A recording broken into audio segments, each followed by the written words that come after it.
আওয়ামী লীগ না থাকলেও মুক্তিযুদ্ধ আছে, এবং সেই মুক্তিযুদ্ধের পতাকা কিন্তু সরকারি দল আজকে ক্ষমতাসীনরা সেই ঝান্ডা নিয়ে এগিয়ে চলেছে, এবং এটা ছাড়া আর কোনো উপায় নেই।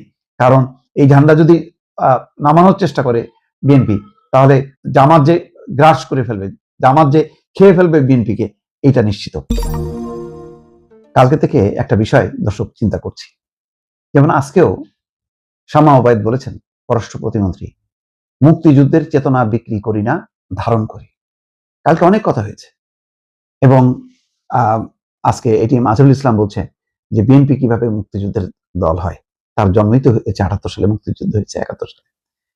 কালকে ফজলুর রহমান তিনি যেভাবে আবেগময়ী ভাষায় লম্বা বক্তব্য দিয়েছেন, তাতে পুরো হাউস লম্বা সময় ধরে করতালি দিয়ে তার বক্তব্যকে স্বাগত জানিয়েছে, এবং গুরুত্বপূর্ণ কথা বলেছেন যে শহীদ বা মুক্তিযুদ্ধ পরিবারের কোনো সদস্য জামাত করতে পারে না। এমন একটা জায়গায় যে মোচড় মারছে। তারপরে আন্দালি পার্থ বলেছেন যে স্বাধীনতার পক্ষে বিপক্ষের কথা বলতে না করা হয়, মুক্তিযুদ্ধের পক্ষে বিপক্ষের কোনো শক্তি বলে কথা নেই, কিন্তু কথা তো আছে। কারণ মুক্তিযুদ্ধ তো হাওয়ার বিরুদ্ধে লড়াই হয়নি, তার সেই লড়াইটা হয়েছে রাজাকার আলবদর আলসান্স পাকারাদার বাহিনীর বিরুদ্ধে। তার মানে মুক্তিযুদ্ধের পক্ষ বিপক্ষের শক্তি আছে। আমি চিন্তা করছি যে কালকের এবং আজকের পার্লামেন্টও যদি হিসাব করা হয়, তাহলে আজকে আওয়ামী লীগ যদি থাকতো পার্লামেন্টে, ক্ষমতায় থাকতো অথবা ক্ষমতার বাইরে থাকতো, যে কোনো ফরম্যাটে পার্লামেন্টে থাকলে সাধারণত মুক্তিযুদ্ধ ইস্যুতে আওয়ামী লীগ যেভাবে আওয়াজ তোলে, অন্যরা সেভাবে তোলে না। আজকে দেখেন আওয়ামী লীগ নেই, কিন্তু আওয়ামী লীগের যেই মুক্তিযুদ্ধের বক্তব্য, স্বাধীনতার বক্তব্য, সেই বক্তব্যকে ধারণ করে আজকে সরকারি দল কিন্তু আওয়াজ তুলছে, খেয়াল করছেন? এবং এই আওয়াজ তোলার মধ্য দিয়ে বিষয়টা ওই যে যেটা শামা ওবায়দ বলছেন, কি বলছেন? বলছেন যে আমরা মুক্তিযুদ্ধের চেতনা বিক্রি করি না, ধারণ করি। অর্থাৎ আওয়ামী লীগ এই চেতনাটাকে বিক্রি করেছে, এটা নিয়ে ব্যবসা করেছে, এইটাকে একটা ক্ষমতায় থাকার হাতিয়ারে পরিণত করছে যে কোনো উপায়। যে গণতন্ত্রের দরকার নেই, আমরা স্বাধীনতা মুক্তিযুদ্ধ, আমরাই এই দেশে মুক্তিযুদ্ধ করেছি, আমাদের নেতৃত্বে দেশ স্বাধীন হয়েছে, সুতরাং আমরা, আমাদের বাইরে অন্য কোনো শক্তি নেই, যারা আছে তারা সব হচ্ছে মুক্তিযুদ্ধ বা স্বাধীনতা বিরোধী শক্তি। তার মানে এই চেতনাটাকে তারা বিক্রি করেছে, ক্ষমতা থাকার একটা অভিলাষ তারা চরিতার্থ করেছে মুক্তিযুদ্ধের বড়ি বিক্রি করে। কিন্তু শামা ওবায়দ বলছেন যে না, আমরা এটা বিক্রি করি না, আমরা এটা ধারণ করি। আজকে ধারণ করে কিন্তু সংসদে যে বিতর্ক, যে বক্তব্য, কল্পনা করেন তো, আওয়ামী লীগ আমলে এইভাবেই তো আওয়ামী লীগ আলারা বক্তব্য রাখত। আজকে আওয়ামী লীগ নেই, কিন্তু ঠিকই স্বাধীনতা মুক্তিযুদ্ধের পক্ষে বলার কেউ নেই, এটা বলা যাবে না। ইউনূস সরকার আসার পর একটা প্রবণতা ছিল খুব দ্রুত 71 সালকে মাইনাস করা, যার জন্য 72-এর সংবিধান, ওই যে বলা হয় না, ছুঁড়ে ফেলতে, ডাস্টবিনে ফেলে দিতে, এই বলার অর্থ হচ্ছে যে এই সংবিধানটা স্বাধীনতার পরবর্তী সময় রচনা হয়েছে মুক্তিযুদ্ধের চেতনা, মুক্তিযুদ্ধের আদর্শ, মুক্তিযুদ্ধের লক্ষ্য বাস্তবায়নের একটি বড় চ্যাপ্টার বা উদ্দেশ্য হচ্ছে এই সংবিধানে।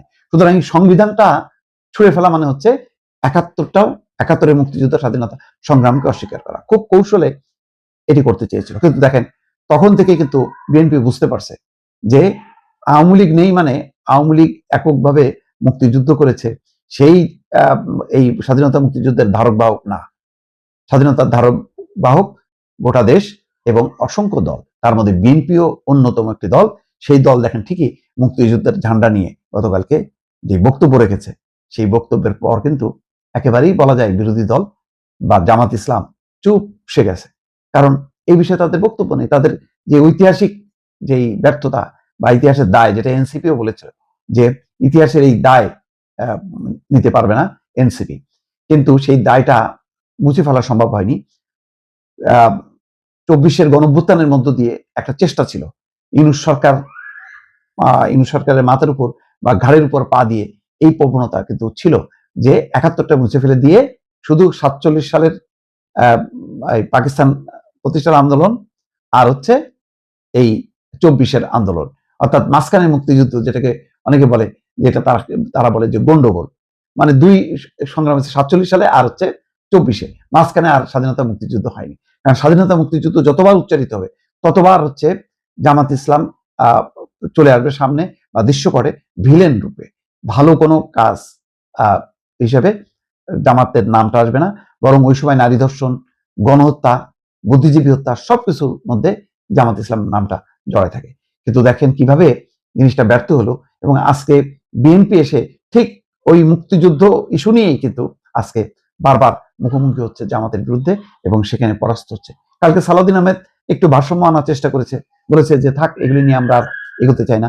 কিন্তু এটা তিনি বললেও আসলে বিএনপির সমস্ত এমপিরা কালকে ফজলুর রহমানের বক্তব্যে এবং আমদালি পার্থের বক্তব্যকে কিন্তু করতালি দিয়ে টেবিল চাপে কিন্তু সমর্থন জানিয়েছে।